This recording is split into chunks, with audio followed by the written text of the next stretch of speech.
Здравейте! Наближава Никулден и днес ще ви покажем една много лесна и бърза рецепта за филето от риба ципура, с които можете да нагостите вашите гости на празничната трапеза.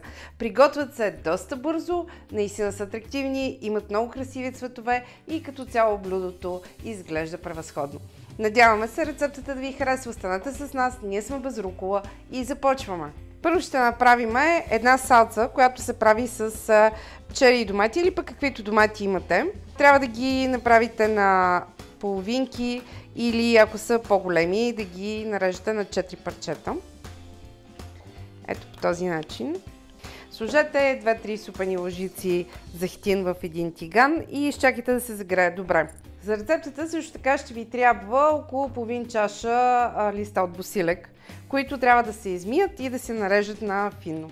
Докато чакаме захтинът да загрее, подредете листенцата в един върху друг и след това ги нарежете съвсем финно, за да се получи така като лентички да се получи самия босилек. Когато захтинът загрее, внимавайте, защото много пръска, сложете доматите. Запържваме доматите буквално за 3-4 минути. Дори това са много, може би 3 минути са предостатъчни. Когато започне да се сменят цвета, обвивката им е достатъчно и може да добавите маслините. Ще сложим една щипка сол, тъй като в рецептата има маслини, не пресолявайте, и една голяма щипка черен пипер. И другото много важно е да сложите приблизително половин чайна лъжичка захар. Захарта леко ще карамелизира доматите и ще убие киселият вкус, който е възможно да имат вече по това време на годината. Виждате ли как чери доматите от ярко червени започнаха да се превръщат в оранжеви? Това в общи линии е сигнал, че е напълно достатъчно готването им.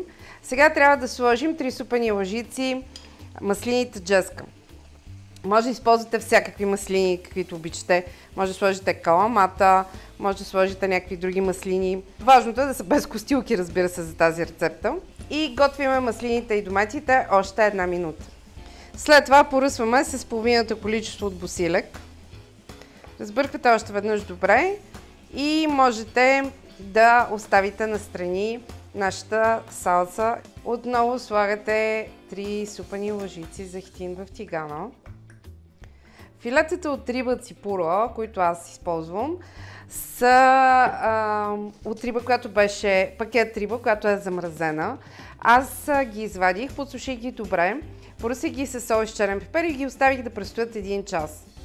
Сега единственото нещо, което ще направя е да направя резки от едната страна на кожата, за да стане по-красиво и по-атрактивно ястие. Разрязвам съвсем леко само външният край на кожата, колкото когато се пържи да се получат по-красиви резки.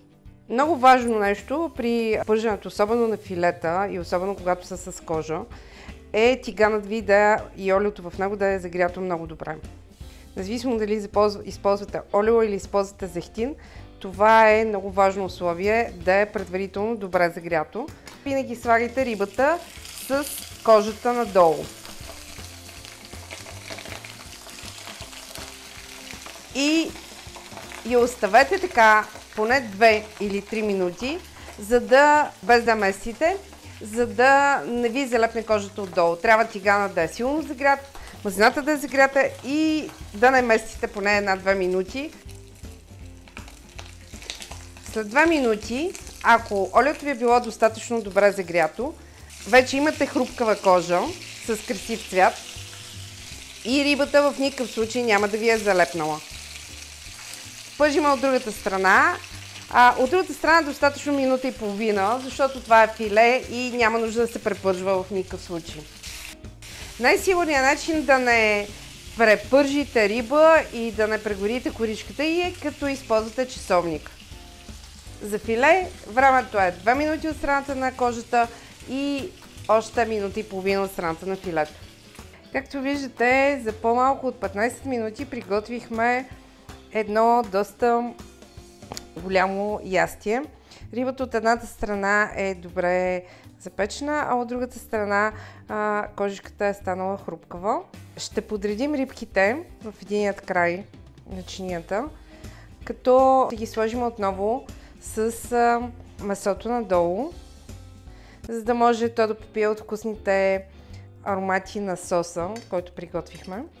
Ще украся с няколко лимона и отгоре ще поръся от останалият босилек, който нарязахме. Накрая ще добавя още малко сок от лимон. Знаете, че лимонът и рибата са приятели. И ще сложа и няколко капки зехтин. Ако пълните шарани са ви омръзнали или просто сте любител на морската риба, това блюдо от Средиземноморието навярно много ще ви допадне. Ние искрено се надяваме, че това е така.